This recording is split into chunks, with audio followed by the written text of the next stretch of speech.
47 ans, Sylvie a posé son fer à repasser sur la table, regardé ses mains, et décidé qu'elle n'allait plus travailler pour survivre. Ce n'était pas un coup de colère, ce n'était pas une fatigue de plus. C'était quelque chose de plus profond, de plus silencieux, la décision tranquille de quelqu'un qui a compris une chose fondamentale sur elle-même et qui sait qu'après cette compréhension, rien ne peut rester pareil. Ce soir-là, Sylvie ne savait pas encore comment elle allait s'y prendre. Elle ne savait pas encore d'où allait venir l'argent, ni comment elle allait tenir le mois suivant. Elle savait seulement qu'elle avait vécu pendant 23 ans dans un rapport à l'argent qui la détruisait à feu doux, et qu'elle venait de comprendre pourquoi. Elle venait de comprendre le mécanisme exact, précis, de sa propre prison. Vous allez entendre l'histoire de 3 femmes ce soir. 3 femmes que tout séparait, l'âge, la ville, la profession, mais qui avaient toutes les 3 fait la même découverte, au même tournant de leur vie. Une découverte que personne autour d'elles n'avait comprise sur le moment. Une découverte que leur entourage avait appelée folie, inconscience, orgueil mal placé. Restez jusqu'à la fin, parce que ce que ces 3 femmes ont trouvé de l'autre côté, vous avez peut-être besoin de l'entendre ce soir. Sylvie Aumont avait 47 ans et elle était couturière à domicile à Rouen. Pas dans un atelier avec des machines neuves et un loyer commercial. Dans son salon, avec sa vieille machine à coudre posée sur une table de salle, à manger qu'elle avait recouverte d'une toile cirée pour ne pas l'abîmer. Elle travaillait pour des particuliers, des robes à ajuster, des pantalons à reprendre, des rideaux à ourler, des uniformes d'école à rallonger en septembre quand les enfants avaient grandi pendant l'été. Elle avait des clientes régulières, des femmes du quartier qui lui confiaient leurs habits, comme on confie quelque chose de précieux à quelqu'un en qui on a confiance depuis longtemps. Ce qui rendait Sylvie différente des autres, ce que ses clientes remarquaient toutes sans pouvoir l'expliquer exactement, c'était le bruit qu'elle faisait en travaillant. Un fredonnement, pas de la vraie musique, pas une chanson qu'on reconnaît. Un son continu, doux, régulier, comme un roulement de gorge qui dit que la femme qui coude est là, présente, apaisée, dans son élément. Les clientes disaient que les habits réparés par Sylvie semblaient différents des autres, plus doux sur la peau, plus à l'aise. Comme si le fredonnement avait été cousu dedans. Sylvie vivait seule depuis 6 ans, dans un appartement de 4 pièces en rez-de-jardin, avec un petit carré de pelouse derrière la porte vitrée du salon. Ses 2 filles étaient adultes, l'une à Lyon, l'autre à Strasbourg. Elle les appelait souvent, pas pour se plaindre, juste pour entendre leur voix, pour se rappeler que ce qu'elle avait fait avait servi à quelque chose. Dans le tiroir de sa machine à coudre, là où d'autres auraient rangé des aiguilles et des bobines, il y avait une petite boîte en velours bordeaux, le genre qui contient une bague dans les bijouteries. Dans la boîte, enroulée dans un morceau de tissu blanc, il y avait un dé à coudre en argent. Pas en métal argenté, en vrai argent, avec des petits alvéoles ciselés à la main et l'initiale M gravée sur le côté. M comme Marguerite, sa mère. Sa mère qui avait cousu toute sa vie pour habiller une famille qui ne l'avait jamais remerciée et qui lui avait remis ce dé à coudre le soir de ses 20 ans en lui disant « Ne couds jamais par obligation, couds parce que tu aimes ça ». Sylvie n'avait pas compris ces mots à 20 ans. Elle avait mis le dé dans la boîte en velours et elle avait continué à vivre. Elle le comprendrait bien plus tard. Il y a des femmes comme Sylvie dans chaque rue, dans chaque immeuble. Elles fredonnent en travaillant et personne ne leur demande pourquoi elles fredonnent moins ces derniers temps. Ce canal existe pour elles, pour vous peut-être. Pendant 23 ans, Sylvie avait fait les mêmes calculs. Le loyer, 720 €. Les charges, environ 200 €. La nourriture, 250 € pour une personne qui mange peu et cuisine simplement. Les frais de la machine, les bobines, les aiguilles, les biais, les fermetures éclairs. Le téléphone, Internet, la mutuelle. Total, environ 1500 € de charges fixes par mois. Et ce que ses clientes lui payaient pour ses retouches, ses ajustements, ses créations parfois quand quelqu'un voulait une robe sur mesure pour un mariage. Elle n'avait jamais augmenté ses tarifs. Pas une fois en 23 ans. Elle avait commencé à 6 € la retouche simple. Elle était à 8 €. 2 € d'augmentation en plus de 2 décennies. Elle le savait. Elle savait que c'était insuffisant. Elle savait que le matériel avait augmenté, que le loyer avait augmenté, que tout avait augmenté sauf ce qu'elle demandait à ses clientes. Mais chaque fois qu'elle avait pensé à dire « je dois augmenter mes prix », quelque chose dans sa gorge s'était serré. La peur de perdre des clientes, la peur qu'on la trouve prétentieuse. La peur, surtout, que si elle demandait davantage, on lui dise que ça ne valait pas autant. La rupture, elle n'était pas venue d'une catastrophe, elle était venue d'un tableau. Sa fille aînée, Lucie, lui avait rendu visite un week-end d'octobre. Lucie travaillait dans les ressources humaines. Elle avait des mots précis pour des choses que Sylvie n'avait jamais nommées. Ce week-end-là, en regardant les livres de contes de sa mère, un simple carnet avec des colonnes faites au stylo bille bleu, Lucie avait sorti son téléphone, avait ouvert une calculatrice et avait fait un tableau en 5 minutes. « Maman, tu travailles en moyenne 38 heures par semaine. Tu gagnes en net environ 1200 € par mois. Ça fait moins de 8 € de l'heure. » Sylvie avait regardé le téléphone. Elle n'avait pas répondu. Le SMIC horaire net est à 9 € et quelques centimes. Tu es en dessous du SMIC. Depuis combien d'années? Le silence dans la cuisine avait duré longtemps. Sylvie avait les mains à plat sur la table. Elle regardait ses mains. Elle pensait à tous les matins où elle s'était levée à 6h30 pour finir une robe avant 9h. À tous les samedis où elle avait cousu au lieu de se reposer. À tous les « je peux vous l'avoir pour demain » qu'elle avait dit sans demander davantage, parce que rendre service, ça n'a pas de prix, disait-elle, et que les gens qui disent ça finissent par travailler gratuitement. Lucie avait posé la main sur la main de sa mère. « Tu ne t'es jamais donné le droit de valoir quelque chose. » Cette phrase avait traversé Sylvie comme une aiguille à travers du coton. Pas douloureuse de l'extérieur, douloureuse de l'intérieur, là où le tissu est fragile. Cette nuit-là, Sylvie n'avait pas dormi. Elle avait ouvert le tiroir de sa machine à coudre. Elle avait sorti la boîte en velours bordeaux. Elle avait tenu le dé à coudre en argent dans sa paume fermée, dans le noir, très longtemps. Elle pensait à sa mère, à la phrase des 20 ans. « Ne couds jamais par obligation. Couds parce que tu aimes ça. » Elle s'était rendue compte qu'elle n'avait pas cousu par amour depuis des années. Elle cousait par peur, par obligation, pour survivre. Exactement ce que sa mère lui avait dit de ne jamais faire. Elle avait serré le dé dans sa main. Et dans ce serrement, quelque chose s'était à la fois brisé et solidifié. La lettre que Sylvie a écrite cette nuit-là, elle ne l'a pas envoyée. Elle l'a glissée sous la boîte en velours dans le tiroir. Une lettre à elle-même, 2 pages au stylo bleu, écrite dans la nuit d'octobre avec le fredonnement éteint pour la première fois depuis longtemps. Elle ne cherchait pas quelqu'un. Elle cherchait juste un rouleau de tissu sergé dans une mercerie du centre-ville. La mercerie s'appelait Au fil du temps, une boutique étroite et haute de plafond avec des odeurs de coton chaud et de bois vieux. Les bobines rangées par couleur sur des étagères qui montaient jusqu'au plafond. Des tiroirs à tirettes en bois sombre partout. Une boutique qui existait depuis 50 ans et qui ressemblait à un lieu où le temps s'était arrêté pour laisser les gens respirer. Derrière le comptoir, il y avait une femme d'environ 75 ans, petite, les cheveux blancs coiffés en chignon bas, des lunettes à monture fine posées sur le nez. Elle s'appelait Hélène. Elle tenait cette boutique depuis 30 ans, après en avoir hérité de sa propre mère, qui l'avait elle-même tenue avant elle. Sylvie avait demandé son sergé. Hélène l'avait cherché sans se presser, en descendant une échelle avec la sûreté de quelqu'un qui connaît chaque centimètre de son espace. Elle avait posé le rouleau sur le comptoir et elle avait regardé Sylvie avec l'attention tranquille de quelqu'un qui n'a pas besoin de poser de questions pour lire les gens. « Vous avez les mains d'une couturière », avait dit Hélène simplement. Sylvie avait dit oui, 23 ans, à domicile. « Et vous avez l'air d'une femme qui a cousu pour tout le monde sauf elle-même. » Ce n'était pas une question. C'était une constatation posée là, avec une douceur qui ne demandait pas de confirmation mais qui attendait quelque chose.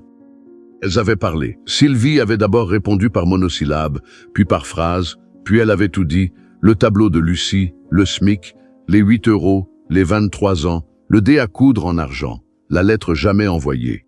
Hélène avait écouté en arrangeant de petites choses sur son comptoir, des épingles dans un coussin, un rouleau de ruban rembobiné, des gestes lents et précis comme une forme de respect pour les mots qu'on lui confiait. Quand Sylvie s'était tue, Hélène avait pris le temps d'un silence entier. Puis elle avait dit, en regardant ses propres mains sur le comptoir, « On n'arrête pas de survivre le jour où on gagne plus. On arrête le jour où on décide de valoir. » Elle avait laissé la phrase respirer dans l'air entre les bobines et les tiroirs de bois. Valoir ne se prouve pas. Ça se décide. Sylvie était restée immobile. Ces deux phrases tenaient quelque chose qu'elle cherchait depuis longtemps sans savoir chercher. Elle avait acheté son Sergé. Elle avait dit merci avec une voix un peu différente de celle avec laquelle elle était entrée. Hélène avait hoché la tête, avec ce sourire de quelqu'un qui sait que ce qu'elle vient de donner n'est pas du tissu. En rentrant, dans le bus, le Sergé sur les genoux, Sylvie avait regardé par la fenêtre. La ville dehors, les gens qui marchaient, les vitrines allumées en fin d'après-midi d'automne. Et dans sa tête, en boucle, les deux phrases d'Hélène. On n'arrête pas de survivre le jour où on gagne plus. On arrête le jour où on décide de valoir. Sylvie n'était pas seule. C'est la première chose qu'elle avait apprise en décidant de changer. Elle avait cru pendant des années que sa situation était personnelle, spécifique, le résultat de mauvais choix ou d'une nature trop douce, qui ne savait pas dire non. Elle avait découvert que c'était structural. Que des milliers de femmes faisaient la même chose qu'elle, travaillaient en dessous de ce qu'elle valait, non pas par incompétence, mais parce qu'elles avaient reçu le même enseignement silencieux. Prendre le moins de place possible, demander le moins possible, s'excuser d'exister dans l'espace économique. Elle avait rencontré Brigitte dans une réunion d'un collectif de travailleuses indépendantes organisé par la mairie de Rouen. Brigitte avait 52 ans et elle était photographe. Elle photographiait des mariages depuis 18 ans. Elle avait augmenté ses tarifs une seule fois en 18 ans, sous la pression de sa fille, de 200 €. Elle gagnait moins qu'une photographe débutante avec 2 ans d'expérience, parce que ses clientes l'aimaient, parce qu'elle revenait, parce qu'elle n'osait pas leur demander davantage de peur de les perdre. Brigitte pleurait parfois après les mariages, pas de fatigue, d'injustice retournée contre elle-même. Une injustice qu'elle s'était elle-même infligée en refusant d'augmenter. Et il y avait eu Colette. Colette avait 60 ans et elle avait été aide-soignante pendant 32 ans dans une clinique de banlieue parisienne.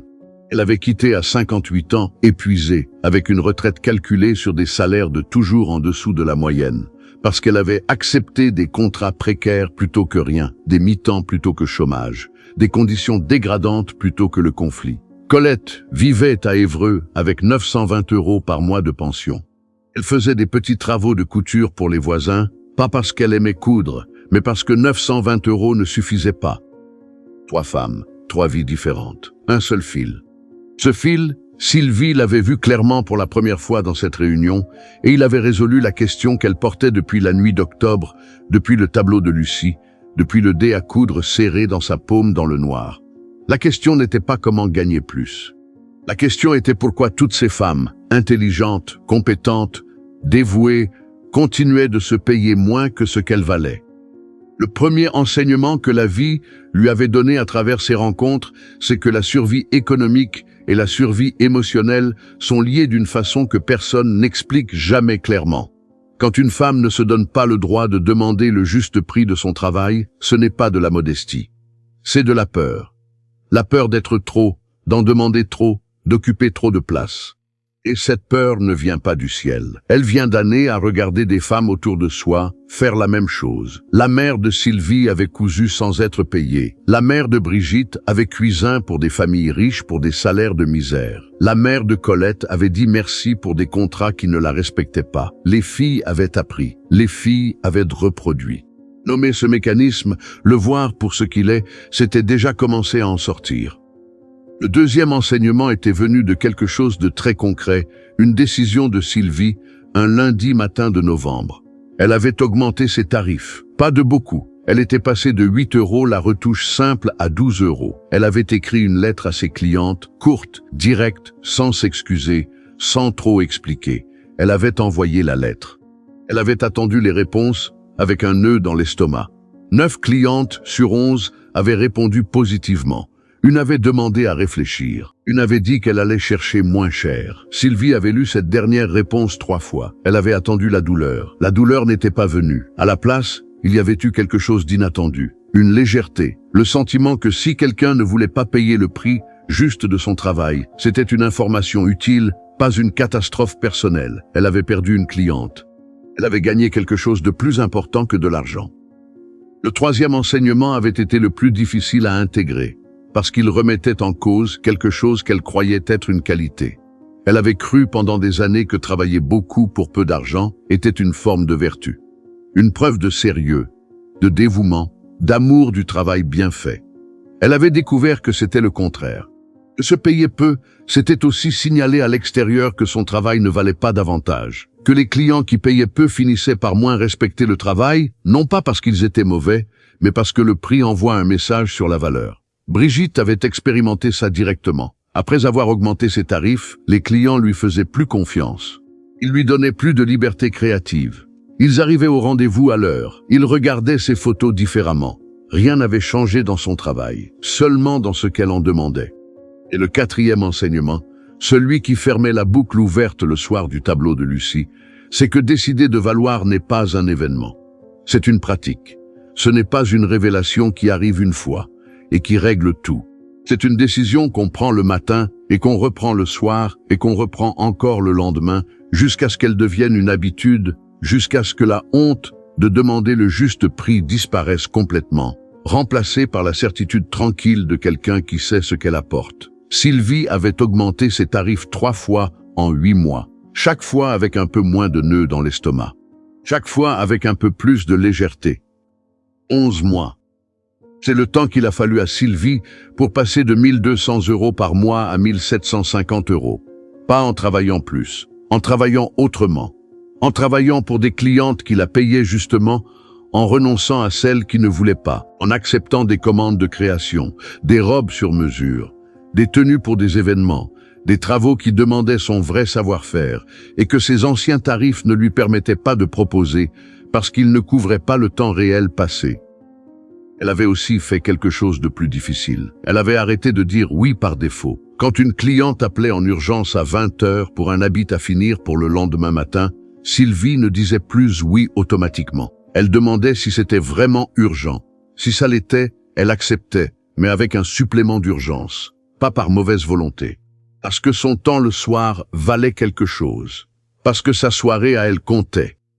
Au 4e mois, elle avait acheté une nouvelle bobine de fil en or pour un projet qu'une cliente lui avait commandé, une veste de mariée brodée. Elle avait passé 40 heures sur cette veste. Elle avait facturé 700 €. La cliente avait payé sans négocier. Sylvie avait tenu la veste finie devant la lumière de la fenêtre, avec le jardin derrière la porte vitrée, et elle avait entendu quelque chose en elle, pas le fredonnement habituel, quelque chose de plus grave, de plus ancré. La satisfaction de quelqu'un qui a donné ce qu'elle avait de mieux et qui a reçu en échange ce que ce mieux méritait. Au 8e mois, elle avait contacté Brigitte par message. Brigitte avait augmenté ses tarifs de 300 € pour les forfaits mariage. Elle avait perdu 2 clients. Elle avait gagné 4 nouveaux, qu'il avait trouvés justement parce que ses prix reflétaient maintenant le niveau de son travail. Brigitte avait envoyé une photo par message, une photo d'elle avec ses appareils photo devant une salle de réception. Un grand sourire pas du tout sage pour une femme de 52 ans. Sylvie avait regardé cette photo longtemps. Au 11e mois, un soir de septembre, Sylvie était assise à sa machine à coudre. Elle fredonnait. Elle cousait une robe de cérémonie pour la petite fille d'une cliente. La porte vitrée du salon était ouverte sur le jardin. Le soir était doux, avec cette lumière dorée de la fin d'été qui donne aux choses ordinaires une qualité extraordinaire. Elle avait posé les mains sur le tissu et elle s'était arrêtée.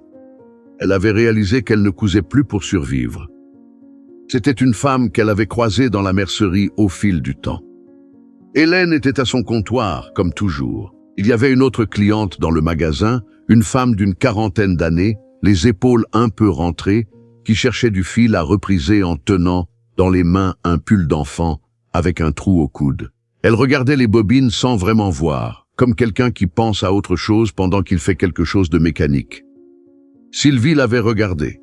Elle avait reconnu quelque chose dans cette façon de tenir le pull, avec les 2 mains, comme si réparer ce trou était une responsabilité lourde, comme si tout dépendait de ce fil et de cet acte de soin ordinaire qui n'en finissait pas d'être demandé. La femme s'appelait Anne-Claire. Elle était repasseuse dans une blanchisserie industrielle de la périphérie de Rouen. 12 € de l'heure, debout 8 heures, les bras qui brûlent le soir. Elle avait demandé à voix basse à Hélène si elle avait du fil solide, pour les habits qu'on abîme vite parce qu'on travaille beaucoup. Hélène avait regardé Sylvie. Un regard court, le genre de regard que les femmes qui ont traversé quelque chose échangent entre elles sans que les autres voient. Sylvie s'était approchée d'Anne-Claire. Elle avait dit doucement, comme on dit quelque chose qu'on a mis du temps à apprendre. et qu'on veut donner sans faire de bruit. Est-ce qu'on vous paye à votre vraie valeur, là où vous travaillez? Anne-Claire l'avait regardé. Elle avait eu l'air surprise, puis elle avait souri d'un sourire triste, le sourire de quelqu'un qui ne s'est jamais posé la question parce que la question lui semblait trop grande pour elle. « Je ne sais pas ce que je vaux », avait-elle dit. Sylvie avait tenu la boîte en velours bordeaux dans sa poche de manteau depuis ce matin-là, sans savoir pourquoi elle l'avait emportée. Elle l'avait parfois sur elle, les jours où elle avait besoin de sentir le poids du dé à coudre en argent dans sa paume, une façon de porter sa mère, et la phrase des 20 ans, comme un talisman discret. Elle avait sorti la boîte. Elle l'avait ouverte doucement. Elle avait posé le dé à coudre sur le comptoir d'Hélène, entre les deux femmes, sous la lumière des tubes fluorescents de la boutique. Ma mère me l'a donné à 20 ans. Elle m'a dit de ne jamais coudre par obligation. Anne-Claire avait regardé le dé. Elle avait tendu la main et l'avait tenu avec la précaution qu'on a pour les choses qui appartiennent à quelqu'un d'autre. « Ce que vous valez, » avait dit Sylvie, « ça ne se découvre pas à l'extérieur, ça se décide à l'intérieur. » Elle avait laissé un silence, puis elle avait dit, presque mot pour mot, sans le savoir exactement, ce qu'Hélène lui avait dit ce jour d'automne dans cette même boutique. « Valoir ne se prouve pas, ça se décide. » Hélène, derrière son comptoir, avait continué à arranger ses bobines. Mais ses mains s'étaient arrêtées une seconde.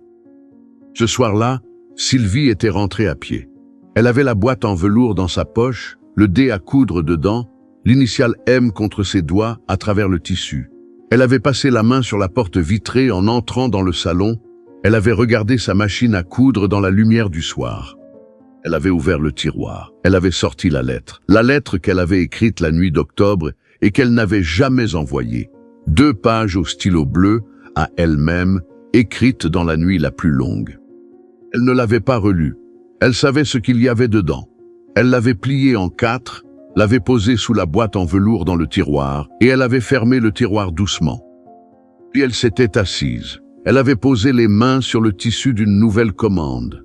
Et elle s'était mise à fredonner. Si l'histoire de Sylvie, de Brigitte et de Colette vous a touché ce soir, je vous demande une chose maintenant. Écrivez dans les commentaires, dia 1, juste ça, dia 1. Et dites-moi une chose que vous allez faire aujourd'hui, juste pour vous. Une conversation que vous évitez depuis trop longtemps. Un tarif que vous n'osez pas demander. Une limite que vous n'avez pas posée. Un nom que vous retenez depuis des mois. Une seule chose, réelle, aujourd'hui. Je lis chaque commentaire, vraiment chaque commentaire. Et je vous réponds. Et si vous connaissez une femme qui travaille dur et qui se paye moins que ce qu'elle mérite, une amie, une sœur, une collègue, partagez cette vidéo avec elle directement. Pas en story, directement avec un message. Parce que parfois une histoire suffit à débloquer ce qu'aucune conversation n'avait réussi à atteindre. Ce canal a été créé pour les femmes qui donnent beaucoup et qui ne savent pas encore qu'elles ont le droit de recevoir en proportion. Si vous n'êtes pas encore abonné, le bouton est juste en dessous de cette vidéo. Appuyez dessus et activez la clochette. D'autres histoires comme celle-ci arrivent régulièrement, des histoires de femmes ordinaires qui ont décidé, à un moment précis de leur vie, qu'elles méritaient mieux. Pas parce que quelqu'un le leur avait accordé, parce qu'elles l'avaient décidé elles-mêmes. Prenez soin de vous. On se retrouve très bientôt.